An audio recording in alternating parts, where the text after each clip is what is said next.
अश्वत्थामा बलिव्यासो हनुमानस्य विभीषणं कृपं परशुरामश्च जीविते चिरंजीविनः।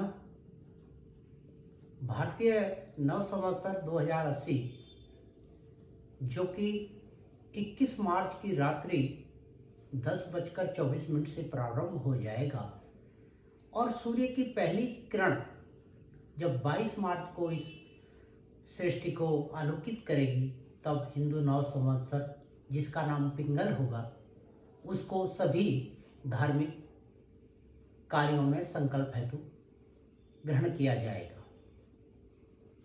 हिंदू नव संवत्सर कितना महान है, कितना वैज्ञानिक है, कितना प्राचीन है, इसका छोटा सा उदाहरण मैं आपको देकर बता रहा हूं कि हम ईस्वी सन से 57 साल आगे रहते हैं। जहां अंग्रेजी नव वर्ष 2023 है, वहीं हम 57 साल पूर्व आगे 2080 विक्रम संवत में 22 मार्च को प्रवेश करेंगे। हिंदू नव वर्ष जिसको संवत्सर भी बोलते हैं और संक्षेप में उसे संवत बोलते हैं, वह महान भारतवंशीय राजा विक्रमादित्य के नाम से प्रारंभ हुआ था। कितना वैज्ञानिक है संवत कि जब पृथ्वी पतझड़ के बाद नवीन कोपलों से अपने को आलोकित करती है, तरह तरह के पुष्प पृथ्वी में खिलते हैं, तरह तरह के पक्षियों की चहचहाट भी आपको नवीन आभा से आलोकित करती है, आपका मन प्रसन्न करती है, आपका शरीर भी, जैसा कि मैंने बताया कि होली के मौसम से ही, फागुन से ही नए आयाम से होता हुआ शरदीय नवरात्रि जो कि 22 मार्च के प्रातः काल से ही प्रारंभ हो जाएंगे, दिन बुधवार से आपके जीवन में एक नया उल्लास, नया स्वास्थ्य, नई आभा, नया संकल्प के साथ ये प्रारंभ होगा। हमारा नववर्ष कितना वैज्ञानिक है, जैसा मैंने प्रकृति का बताया। अब आप देखें, जो अंग्रेजी कैलेंडर है वह भी हमें कितना मान देता है कि वित्तीय वर्ष हमेशा अप्रैल से मार्च के मध्य होता है।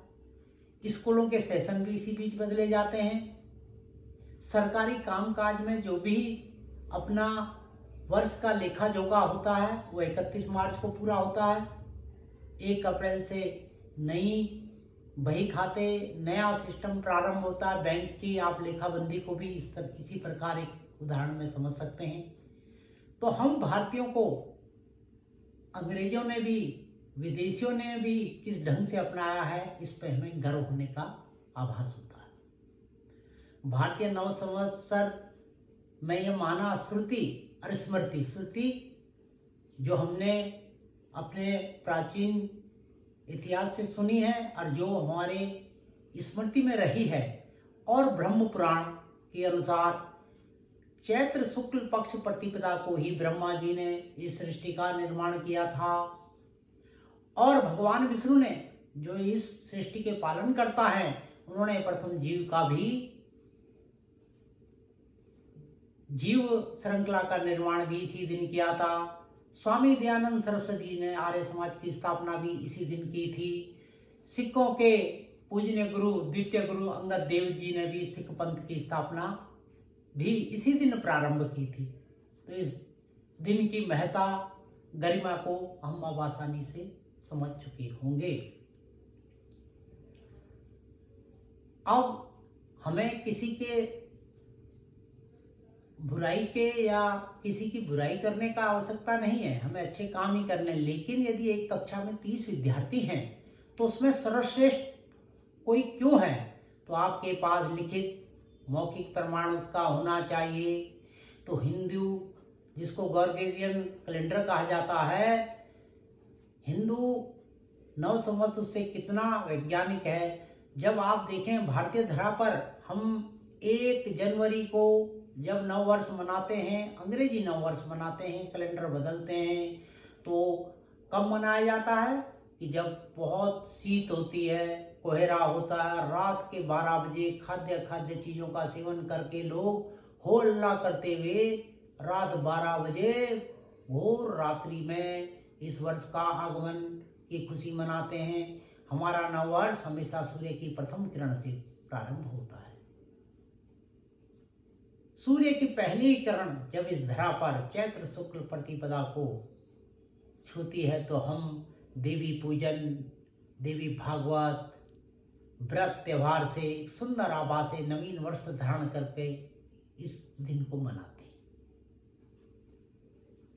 इस वर्ष मैं आपको नव संवत की 2080 की बधाई देता हूं और जैसा मैंने कहा कि इस संवत आपके लिए शुभ मंगलमय हो। आचार्य सुनील बड़ोनी।